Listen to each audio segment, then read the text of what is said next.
Hello champions, it's season prime time, and today we are going to take a look at my top 5 JRPGs that I am hyped for in 2024. Now, 2024 is known to be the year of the dragon in the Chinese calendar, but I feel like this will be the year for JRPGs as well. There will be a lot of RPGs and JRPGs coming this year. I mean, honestly, there will be a lot of very interesting titles and exciting games this year in general. Alright everybody, let's go! For the first game, I would like to start off with a quote of its art director, Hideo Minabe, who said, "I want to create the ultimate fantasy game. A game where not just the graphic design, but the backgrounds and everything else feel like unified parts of a whole. One where the artwork is gorgeous and the way it's animated is impressive too."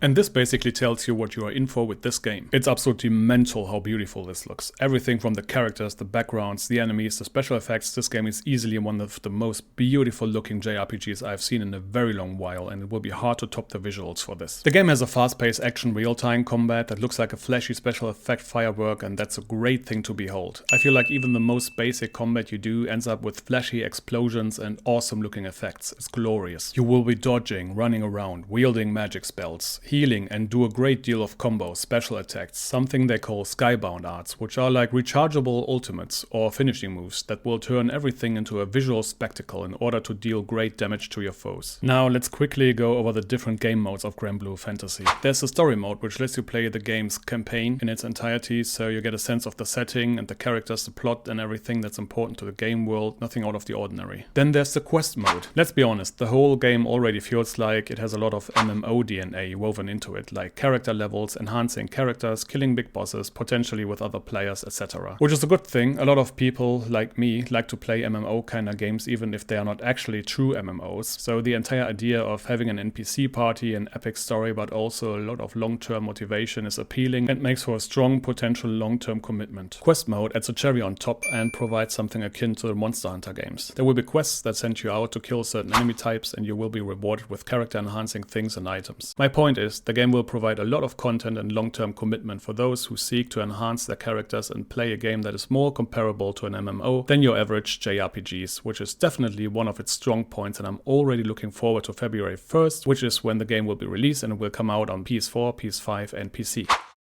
As Square Enix said themselves, this is going to be the first mainline entry in the Mana series in 15 years. When the news were announced at the Game Awards, I did feel a rumble going through the internet, and I'm pretty sure there was a bit of a quake going through my router caused by the Mana fanbase. And rightfully so. The game looks amazing, the graphics looked so beautiful, immersive and absolutely gorgeous. We are looking at vibrant, lively colors. The characters look so very interesting, recognizable and lovable as you would expect, and it's very easy to already fall in love with the world, the setting and the entire atmosphere before you even know what exactly you're looking at. The combat, from what we can see in the trailer, looks very involved, like real-time third-person action combat kinda involved, with a lot of moving, jumping, lots of interesting magic / lightning visual effects, and if you pair that up with big epic bosses as we see here, you know we are in for an epic exciting adventure that has all the makings for a memorable creative experience. Now we don't know the full extent of all the things happening in the game as of yet. As of making this video, which is January 24, we simply do not know all the ins and outs of the game. It may be dangerous to judge everything just by the trailer. The only small gripe people might have is, as per the announcement, the game will basically be available for everything but the Switch. So some folks might feel a little irritated by that, which is more than understandable in my opinion. But anyways, what do you think? Let me know if you're looking forward to this game. Is it a day one buy for you, or are you going to wait for a bit until you know how everything pans out? Hit me up in the comment section. And next up is Unicorn Overlord. Holy, what a soundtrack, what a trailer, the details, the artwork, honestly, the narratives, it all intertwines into a perfectly harmonious and exciting piece of artwork that manages to completely sell me to Unicorn Overlord in roughly 90 seconds. I am moderately excited. That is marketing done right. This trailer works so fine on me, it's not even funny. Now, Unicorn Overlord was developed by Vanillaware, which are the people behind games like Dragon's Crown and Odin's Sphere. Let's not forget about Atlas, who are the folks behind titles like Shin Megami Tensei, Catherine and Persona. And when I did a little more research about the game, it just reaffirmed that little voice in the back of my head that whispered, "Bro, you really wanna play that game?" Top-notch ASMR skills, I know, career path. Going over all of the features in detail will blow things way out of proportion right now. Just giving it a real quick look. They call it a tactical fantasy RPG, and it really shows. There's like an epic war campaign, turn-based 2D kind of combat sections, a truckload of quests quest to complete, allies to recruit. As they say in the trailer, cultivate a grand army. With over 60 unique characters. The ones we can see in the trailer have pretty cool designs and are overall pretty awesome looking. Bottom line, I'm curious how this ally system will play out in the long run. Whether it will be similar to other big JRPG titles or if it will be more akin to, say, Dragon's Crown gameplay-wise remains to be seen. Now, in other news, there will be absolutely exceptionally, beautifully, deliciously designed food to be had. I'm getting so hungry just seeing this. Moving on from the food, there will be a lot of conquering / liberating and fighting against an evil empire, which sounds like a good time in my book. Apparently, you can help rebuilding towns, deliver resources and materials to them, and help them get back into good shape, aka upgrade them. That will probably lead to these towns providing useful things like different items, recruitable characters, some sort of enhancements for your characters, troops and whatnot. So I'm certainly looking forward to Unicorn Overlord. It's scheduled for March 8th, 24, and it will be released on all platforms except for PC as of now, which is a shame, but we'll have to wait and see what happens. They don't exactly have a history releasing things on PC, so we might have to refer to the Switch or PlayStation or whatever in order to play this game, and I think it's going to be worth it though.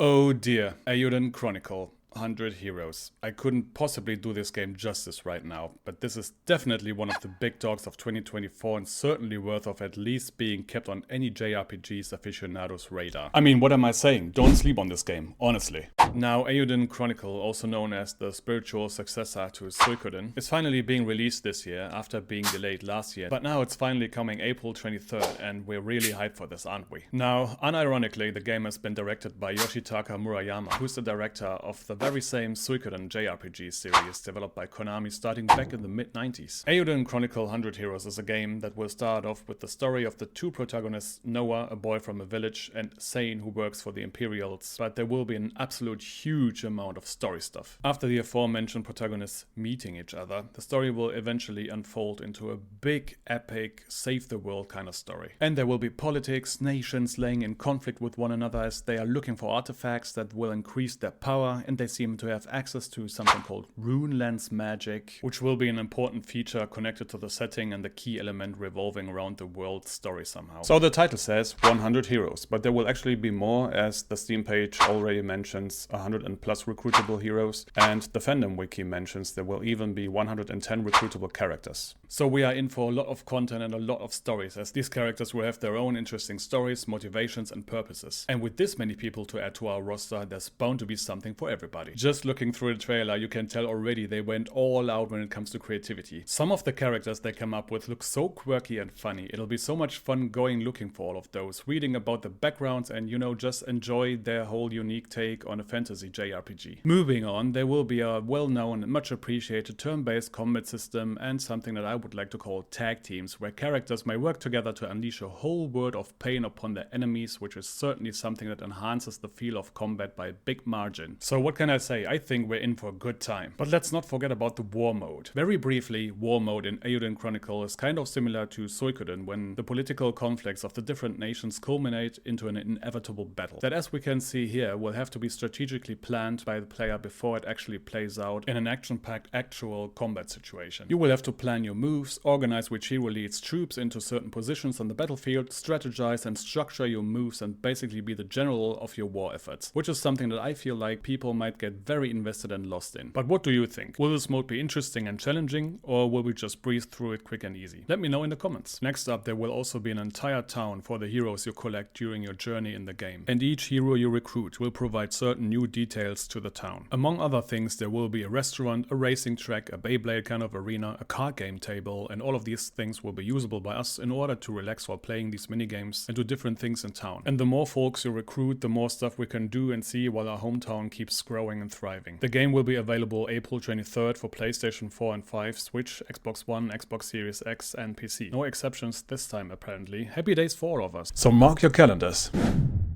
Oh boy, one of Konami's big titles. A game that first released all the way back in the late 90s, certainly made a big difference in the JRPG environment. And as far as I'm aware, it's one of the first notable titles to implement all these iconic systems, like recruiting over 100 characters that have their own background stories and implement them this well into the game's story. Or have 6 party members, some of them building combos or tag teams, and then the epic rock, paper, scissors war battle. All of this and so much more makes this game quite unique and earns a place among the legendary JRPGs overall. First announced in September 22, they later on called a delay back in August 23, and now we don't exactly know when Suikoden 1 and 2 HD Remake will be released, so we may still have to wait for an unspecified amount of time. Suikoden 1 and 2 have been directed by Yoshitaka Murayama. Yes, the same man that directed Eiyuden Chronicle 100 Heroes. Now these games are true gems among the JRPG fans, so these remakes are probably among the most anticipated games of the entire genre, due to their unique soundtrack, story, combat, style and characters. Now the remakes will have significant amount of new features and updates to get them on par with today's standards, so when they do finally come out, they will include updated backgrounds, illustrations, updated sound effects, character artwork, spell effects, revised translations, and the list goes on. I, and sure enough the entire Suikoden fanbase, can't wait for the game bundle to finally release. While we hope the delay is a sign of Konami wanting to release a finished and polished and complete product that just works right off the bat, people are really excited and hoping that the Suikoden 1 and 2 HD remaster releases at some point this year. We can only wait and keep our eyes peeled. The game will be released on PlayStation, Xbox One, Switch and PC. Now I don't know about you, but I'm ready for this game, and it's basically a #1 contender for my personal game of the year by default. But let's not get ahead of ourselves, we still have some waiting to do before we can get our hands on this game. And there we go! This is a wrap. If you made it this far into the video, you are an absolute max level JRPG hero, and I'm very thankful you spent some of your precious time with me. If you learned something new or got some enjoyment out of my video, I'd appreciate a like and a sub a lot. You can find my social media in the description if you prefer to stay in touch this way. I'd like to point out that I'm on Threads now, where I post quite regularly, and have to say that I love the community over there. If you are there as well, don't be a stranger and say hi. And now I hope you will have a beautiful night, morning, day, afternoon or evening, whatever time of the day it is for you now, and I will see you next time. Cheers!